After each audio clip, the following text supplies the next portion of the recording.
बंसोड़ के खाने मेरे लिए वही हैं जो रास्पुतीन के लिए खवातीन हुआ करती थीं। सैर होने के बावजूद नीयत नहीं भरती। चाइना जाने से एक रात पहले भी वहां गया, क्योंकि दोस्तों ने बताया था कि चाइना में कोई ढंग का चाइनीज रेस्टोरेंट भी नहीं है। आवाज की आमदोरफ्त रखते हुए हलक से जरा नीचे तक कबाब फ्राई भर लेने के बावजूद नीयत खराब रही। घर पहुंचते पहुंचते पेट भी खराब हो गया। कुछ ही देर में पेट से ऐसी होटरगू आवाजें आने लगी जैसे वहां कबूतर और कबूतरी छम छम खेल रहे हों। वो गोली खा के बमुश्किल सो पाया जो डांट का काम करती है। सुबह उसी पोज में जागा जिसमें आप वालिदा के पेट में हुआ करते थे। 2 दफा अलार्म की चीख दबाने के बाद हड़बड़ा के उठा और तेजी से तैयार होने की कोशिश की तो फुल लेंथ मिरर में स्पाइडरमैन को पाया। फिर औसान दुरुस्त करके तरतीब दुरुस्त की। गो कि मैंने मुंह पे भी पानी मारा, लेकिन दाखिली सूरत हाल के बायस सूरत से टीवी इंटेलेक्चुअल वाले तासुरात अब भी नहीं धुले थे। इमरजेंसी लैंडिंग के खतरे के पेश नजर कत्थई जीन्स पहनी और एयरपोर्ट की तरफ चल दिया। हर बार की तरह इस दफा भी इत्तेफाक से जहाज में एक दोस्त मिल गए। आकिफ के क्लाइंट बेग साहब ने इशारों की जबान में अपना तारुफ करवाया। साहब का गाल ऐसे फूला हुआ था जैसे अभी अभी दांत निकलवा के आए हों। वो कल्ले में दबे तंबाकू वाले पान के एनेस्थेसिया में आंखें मूंदे इस तरह खामोश बैठे थे जैसे बुधा के भक्ति हों। ये और बात कि उनकी साटन की कमीज बहुत शोर मचा रही थी। पूरे सफर में उन्हें सिर्फ उस वक्त चौकन्ना देखा जब बेएहतियात एरो होस्टेस इशारों की जबान में घूम घूम के राह फरार दिखा रही थी। हिफाजती इक़दामात की तरबियत के बाद जब भी वो एरो होस्टेस करीब से गुजरती तो हजरत आंखें नीम वाह करके उन्नाबी होंठों से मुस्कुराते। फूला हुआ गाल सुकड़ जाता और दूसरा फूल जाता। खाना आने से पहले पान थूकने के बाद टॉयलेट से बाहर निकले तो उसी फदाई हसीना को करीब जाके ये समझाने में 10 मिनट लगा दिए कि उन्होंने खून की उल्टी नहीं की, जिसने पहले ही कह दिया था कि I know what betel nut lipstick is. उन्हें सिर्फ लिपस्टिक ही समझ आया।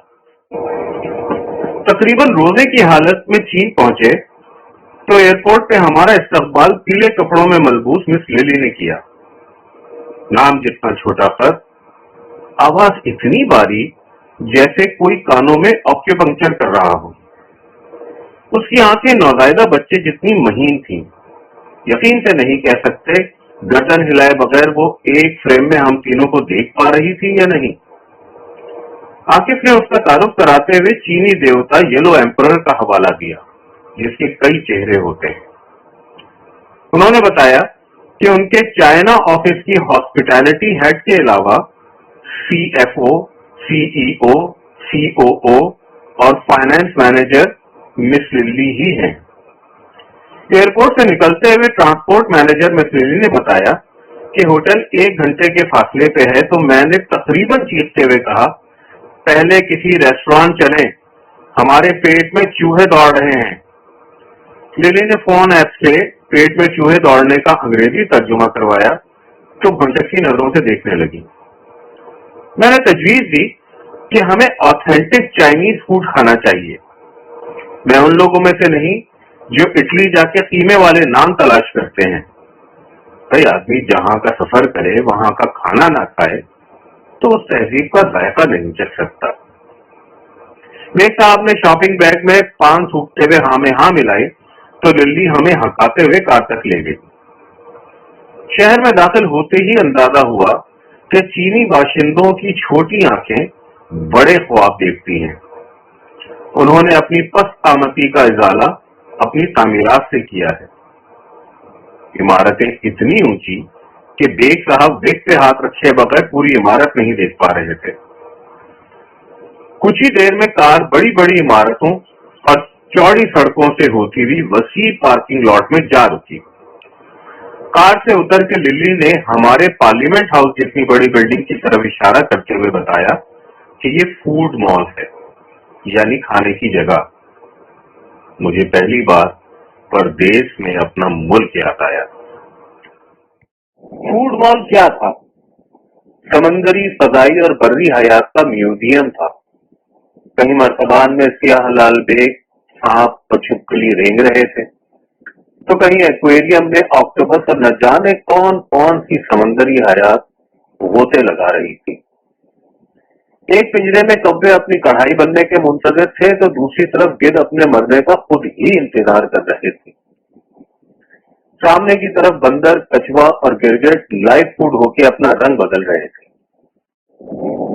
मैंने मंजर की कराहियत से तंग आके मुंह दूसरी तरफ फेरा, तो वहां एक चमगादड़ उल्टे कदमों मेरी हैरत को हैरत से देख रही थी। मुझे जोर से उकाई आई। मैं भाग के एक दुकान में घुस गया जिसके चौकोर शीशे का मर्तबान खाली था। शायद उसका स्टाफ अभी शिकार से नहीं पहुंचा था। आकिफ और बेग साहब भी वैसी ही हमन्नत शक्ल के साथ पीछे पीछे आए, तो लिल्ली ने हमें वहीं आ लिया और आंखें मिचमिचा के पूछा, तो फिर क्या खाना है? आकिफ ने मामला संभालते हुए कहा, यहाँ वेजिटेरियन फूड नहीं है, कहीं और चलते हैं।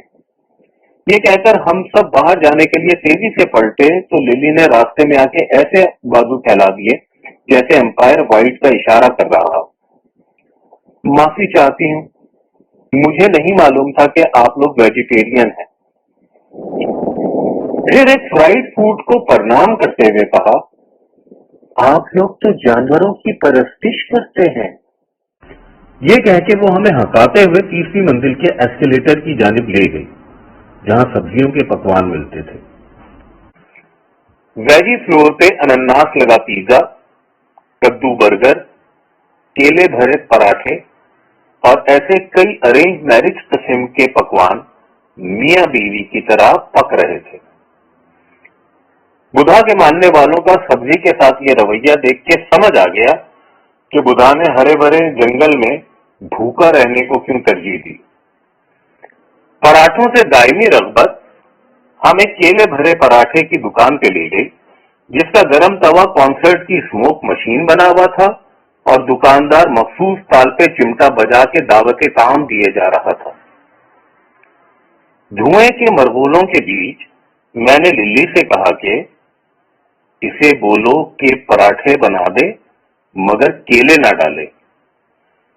लिल्ली ने दुकानदार से मुलाकात करने के बजाय दूर हटके कुछ देर हमें गौर से देखा, फिर करीब आके बोली, सोयाबीन के तेल वाला पराठा और भी सस्ता पड़ता, लेकिन यहाँ सिर्फ खालिस सूअर की चर्बी वाले तेल के पराठे बनते हैं। ये सुनते ही हम तीनों धुएं से उछल के दूर हुए, लिल्ली से टॉयलेट का मुकाम मालूम किया और भागते हुए पब्लिक टॉयलेट पहुंच गए। मुंह और नाक में उंगलियां डाल के रगड़ रगड़ के धो ही रहे थे कि आईने में दो लड़कियां दाखिल हो गईं। बेग साहब की तो चीख ही निकल गई। लड़कियां भी उसी कोरस में चीखने लगी। वो बेग साहब की तरफ इशारे करते हुए ऐसे चीख रही थी जैसे लाल बेग देख लिया हो। हम बदहवासी में जनाना टॉयलेट में दाखिल हो गए थे।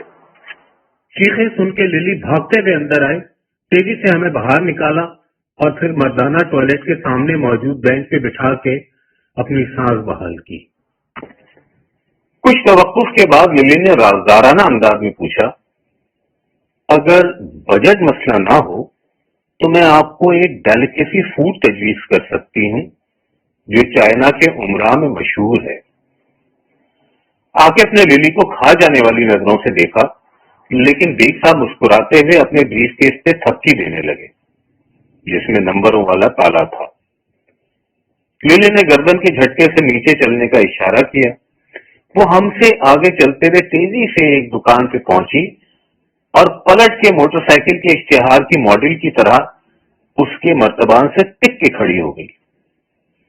हमने आगे बढ़ के झांका तो मर्तबान में मगरमच्छ का एक जिंदा बच्चा रेंग रहा था। मर्तबान से मुंह उठा के बेग साहब ने पान की गिलौरी दूसरे कल्ले में पार्क करते हुए मिस्कीन सूरत बना के पूछा, یہاں غریبوں کے لیے کوئی کھانا ملتا ہے؟ للی نے ہاتھ اٹھا کے اس دکان کی طرف اشارہ کیا جس کی کرسیاں ٹون جینس کی ڈیزائن فلسفی پہ بنی تھیں۔ وہاں کھڑے غریب منہ والے ویٹر کے ہم شاید پہلے ہی گاہک تھے۔ للی کا ہاتھ نیچے آنے سے پہلے ہی وہ تیزی سے ہماری طرف بڑھا اور بازو پکڑ کے اپنی دکان کے سامنے رکھی ٹیبل پہ بٹھا دیا، اور تو اور احتیاطاً اپنے اسسٹنٹ کو بلا کے ہماری نگرانی پہ بھی کھڑا کر دیا۔ ٹیبل پہ چپکے باتصویر مینیو کو دیکھ کے عاقف نے اشاروں کی زبان میں جھینگا سیویاں آرڈر کرنے کی کوشش کی۔ وہ انگلی کو سوالی انداز میں موڑ کے چو چو چاؤ چو چو چی چاؤ پیاؤ کی آوازیں نکالنے لگے۔ تیسری ناکام کوشش کے بعد ویٹر نے پوچھا، 4 prawn noodles سر؟ عاقف نے جھیپ کے کہا، تم نے انگریزی کیوں سیکھی؟ ویٹر: آپ جیسے ٹورسٹ کو یہ بتانے کے لیے کہ جو آوازیں آپ نکال رہے ہیں یہ چائنیز گالیاں ہیں۔ وہ آرڈر لے کے جانے لگا تو عاقف نے چاپ اسٹک دکھاتے ہوئے کہا، چھری کانٹا لے کے آنا، تیلیاں تو ہم آگ لگانے کے لیے استعمال کرتے ہیں۔ ویٹر بڑبڑاتے ہوئے گیا، چھری کھانا کھانے کا نہیں، کھانا بنانے کا ٹول ہے۔ مشرق بعید میں چمچوں کا رواج نہیں، یہاں لوگ چاول بھی چاپ اسٹک سے کھاتے ہیں۔ میرے خیال میں اس کی وجہ یہ ہے کہ تقریباً ایک جیسی شکل کے عوام والے اس خطے میں ہمیشہ سے مونارکی رہی۔ جمہوریت نہ ہونے کے باوجود انہیں حکمران میں اپنا چہرہ دکھائی دیتا ہے۔ بر صغیر میں بھی جب تک بادشاہت رہی چمچوں کا رواج نہ تھا۔ مغل بادشاہ اپنے یا کنیز کے ہاتھوں سے کھانا کھایا کرتے تھے۔ انگریز کی آمد کے ساتھ نوکرشاہی آئی تو یہاں چمچوں کی ریل پیل ہو گئی۔ آج بھی ہمارے نظام حکومت میں افسران و حکمران چمچوں کی مدد سے کھا رہے ہیں۔ یہ چھپتی حقیقت ہے کہ جہاں چمچے ہوں وہاں چھریاں اور کانٹے ضرور ہوتے ہیں۔ کچھ دیر بعد ویٹر کیتلی نما برتن میں شیف کا گرم پانی لے آیا۔ ہم للی کے ہونٹوں کے اوپر اور کانوں کے نیچے موجود باریک بالوں کو غور سے دیکھنے لگے تو اس نے جھنجھلا کے بتایا، یہ چائے ہے اور چائنا میں اسے کھانے سے پہلے پیا جاتا ہے۔ میں نے چینی تہذیب کا ذائقہ چکھنے کے لیے وہ آب جوش جوں ہی حلق میں اتارا تو جوشیلے ویٹر نے جنگ چھو کہہ کے پیالی دوبارہ بھر دی۔ وہ پیالی ختم کی تو پھر بھر دی۔ تواتر سے جنگ چھو کی آواز میں یہ جنگ میرے ٹیٹوے پہ سوار ہو چکی تھی۔ میں چوتھی بار جوشانہ پینے جھکا تو للی نے ٹوکتے ہوئے بتایا کہ چین میں ٹی سیریمنی کو جنگ چھو کہتے ہیں، جس میں مہمان کی پیالی خالی نہیں رہنے دی جاتی۔ جب تک آپ روایت کے آگے جھکتے رہیں گے یہ پیالی بھرتا رہے گا۔ عاقف نے ویٹر کا ہاتھ پکڑ کے ہمیں دیکھتے ہوئے کہا، چھا گیا ہے۔ چائنیز ویٹر پنجابی ہیروئن کی طرح نہ چاہتے ہوئے بھی ہاتھ چھڑا کے چلا گیا۔ کچھ دیر بعد چمچے اور چھری تلاش کر کے لایا اور باریک سوئیوں میں جھینگر سائز کے جھینگوں والے پران نوڈلز پروس دیے۔ چمچے کی تو خیر تھی لیکن ایسی چھری نہ دیکھی نہ سنی۔ یہ کچھ ہمارے کچن کی چھری جیسی ہی تھی، بس اس کی نوک زمیندار کے غصے کی خود پسند نوک کی طرح اپنی ہی طرف گھومی ہوئی تھی۔ بھوک اتنی شدید تھی کہ ہم نے وہ بد ذائقہ کھانا کھایا نہیں، ہڑپ کیا۔ ہم آخری نوالوں پہ تھے کہ مگرمچھ کی دکان سے اس کا ویٹر آیا اور نئی نئی سیکھی ہوئی انگریزی میں کہا، مگرمچھ کا بچہ بک گیا ہے، چوری واپس چاہیے۔ سب سمجھ آ جانے کے باوجود ہم انجان بننا چاہ رہے تھے، لیکن للی نے پوری واردات تفصیل سے بتا دی کہ کیسے اس چھری کی نوک سے مگرمچھ کی آنکھ نکال کے دھار سے کھال اتاری جاتی ہے اور اس طرح سے اتاری جاتی ہے کہ گوشت کا کوئی ریشہ کھال پہ ٹک نہ پائے۔ وہ مسلسل بولے جا رہی تھی۔ مجھے یاد نہیں کہ اس نے چھری کی کن کن ریشہ دوانیوں کا ذکر کیا، لیکن مجھے آج تک یاد ہے کہ बाजमात तय करने से पहले हम तीनों ने एक हलक होके इतनी जोर से आवाज निकाली कि फूड मॉल के तमाम चरिंद परिंद अपने अपने मुकाम पे सहम के रह गए। उस मीदा गुजीदा तय के बाद मैं कभी जानवरों का हक खाने वाली जगह नहीं गया। मर्द होने के नाते मुझे मतली कम ही महसूस होती है। आखिरी बार 2020 में मीदा भारी हुआ जब मुझे कोरोना हुआ था।